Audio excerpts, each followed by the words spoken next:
तो hello friends, welcome back to my channel. और friend, आज के इस वीडियो सीरीज में हम लोग डिस्कस करने वाले हैं काफ़ी इंपॉर्टेंट टॉपिक को, जो कि आपके डिस्क्रीट मैथमेटिक्स का काफ़ी इंपॉर्टेंट टॉपिक है। और हर बार मैथमेटिकल इंडक्शन जो टॉपिक है आपका, उससे रिगार्डिंग एक सवाल एग्जामिनेशन में आता है। तो अगर आप इस कंसेप्ट को समझ लेते हैं तो कितना भी कॉम्प्लिकेटेड क्वेश्चन आ जाए, आप उसमें से थोड़े बहुत स्टेप को तो आप इजीली कर ही सकते हैं। तो यहाँ पे आपको कुछ इंपॉर्टेंट स्टेटमेंट दिया है, उसको आपको क्या करना है, मैथमेटिकल इंडक्शन के टर्म में प्रूव करना है, जो कि n into n plus one 2n+1 divided by 6 है।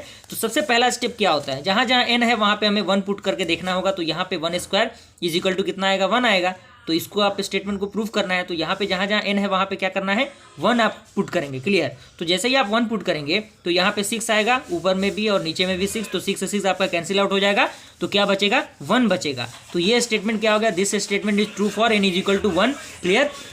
उसके बाद फ्रेंड, स्टेप 2 की अगर मैं बात करूँ, उसमें कह रहा है for n is equal to m, यानी पहला तो आपका n इज इक्वल टू 1 है, सेकेंड स्टेप में आपका n is equal to m है। आप m के जगह पे कोई अदर कांस्टेंट भी दे सकते हैं, k भी दे सकते हैं, तो उससे आपको बिल्कुल घबराने की जरूरत नहीं है। तो जहाँ जहाँ m है वहाँ पे आपको m पुट करना है, जहाँ जहाँ n है वहाँ पे m पुट करना है। तो m पर आपने पुट कर दिया, और यहाँ से आपका जो इक्वेशन है वो क्या बना, m into m plus one 2m+1 divided by 6 आपका बन गया। ओके, तो ये आपका सेकंड स्टेप फॉलो हो गया। उसके बाद थर्ड स्टेप में हमारा क्या था, थर्ड स्टेप में आपका था n is equal to m+1। आप चाहें तो n is equal to k+1 भी कर सकते हैं।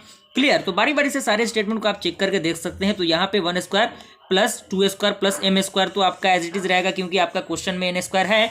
और साथ ही साथ एक एडिशनल टर्म आपका जुड़ेगा, वो क्या जुड़ेगा, क्योंकि m+1 हमें जोड़ना है, तो ये आपका स्क्वायर के टर्म में है, तो m+1 का स्क्वायर हो जाएगा। अगर आपका ये क्यूब के टर्म में रहता है तो m+1 का पावर 3 हो जाता, लेकिन ये स्क्वायर के ही टर्म में है तो m+1 का स्क्वायर हो जाएगा।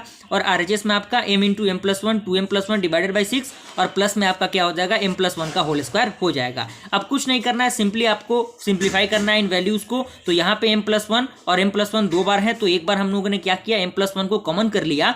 तो यहाँ पे आपका क्या बचा, m into 2m+1 divided by 6 plus m+1 आपका बचा।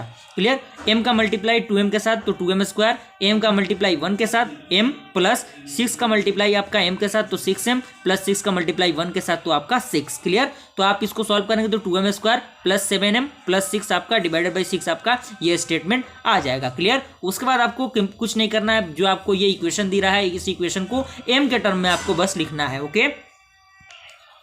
तो फ्रेंड, जैसे ही आप इस इक्वेशन को इस टर्म में लिखेंगे तो यहाँ पे क्या होगा, 4m plus 3m plus 6 divided by 6 आ जाएगा, क्योंकि इसको जोड़ने के बाद फिर आपका 7 आ ही जाएगा।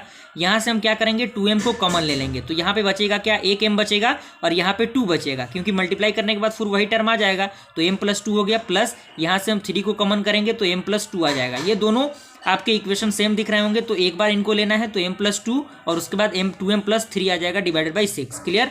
अब आपको कुछ नहीं करना है, जहाँ जहाँ m है उसको m+1 के टर्म में लिख देना है। तो m+1 ये तो ठीक है, लेकिन यहाँ पे m+1 करने के लिए क्या करना होगा, m+1 +1 करना होगा, और यहाँ पे 2 इंटू m+1 +1 आपको करना होगा, क्योंकि सिंप्लीफाई करने के बाद फिर से आपका क्या आ जाएगा, ये टर्म आ जाएगा डिवाइडेड बाई 6। तो आप देख सकते हैं, पहला स्टेप में आपका n इज इक्वल टू 1 था, दूसरा स्टेप में n is equal to m था, और तीसरा स्टेप में n is equal to m+1 था। तो तीनों स्टेटमेंट आपका प्रूफ हो चुका है। हेंस जो आपका कंडीशन है वो सारी चीज़ों को सेटिस्फाई करते हैं, तो ये आपका प्रूफ हो गया। क्लियर। तो फ्रेंड, अगर ये वीडियो सीरीज आपको पसंद आया तो वीडियो को लाइक जरूर कीजिएगा, ज़्यादा से ज़्यादा इसे शेयर कीजिए अपने फ्रेंड सर्कल में, ताकि वो लोग भी इसका फायदा उठा सकें। मिलते हैं ऐसे इंटरेस्टिंग वीडियो के साथ, तब तक के लिए थैंक यू।